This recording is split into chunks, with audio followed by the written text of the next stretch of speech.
নমস্কার বন্ধুরা, মোটিভেশন চ্যানেলে আপনাদের সবাইকে স্বাগত। আজকের আমার বিষয় হলো পরকীয়া সম্পর্ক নিয়ে। পরকীয়া একটা দীর্ঘমেয়াদী প্রসেস। হুট করে প্রথম দেখায় ভালোবাসা হলেও পরকীয়া কিন্তু হুট করে বের হয় না। যখন দেখবেন হাই হ্যালো থেকে আপনার কনভারসেশন মিডনাইট অবধি চলে যাচ্ছে, তখন আপনাকে বুঝতে হবে আপনি ভুল।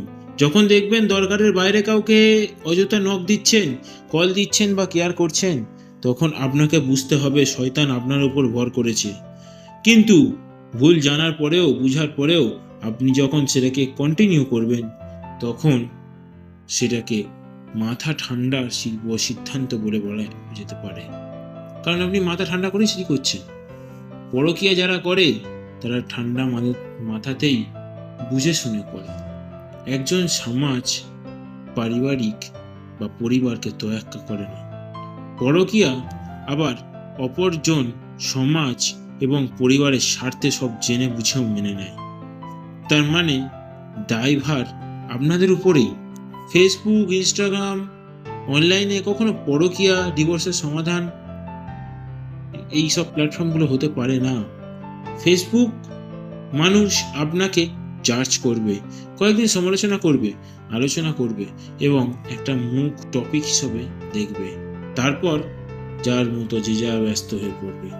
আপনার জীবন আপনাকেই মেনশন করতে হবে। এই ধরনের বিষয়গুলো পরিবারকে নিয়ে সমাধান করা উচিত। চারিদিকে যেভাবে পরকীয়া, চিটিং এসব হচ্ছে, এতে ইয়ং জেনারেশনের ছেলে মেয়েদের বিয়ের ভীতি চুকে গেছে। এটা দায়ভার আমরা এড়াতে পারি না। এই ইয়াং জেনারেশনের ছেলে মেয়েদের বিশ্বাস করতেও, এরা বিশ্বাস করলেও করতে পারবে না। কারণ বিশ্বাসের চেয়ে পারে না যে জিনিসটা, সেটা হলো বিয়ে। যে বিয়ে সবচেয়ে সুন্দরতম বিষয়। এই সুন্দর এবং পবিত্র কোনো সম্পর্ক হতেই পারে না, কিন্তু এইসব পরকীয়া, চিটিং করা, এইসবের জন্য তারা এখন বিয়েটিকেও নেগেটিভভাবে দেখছে।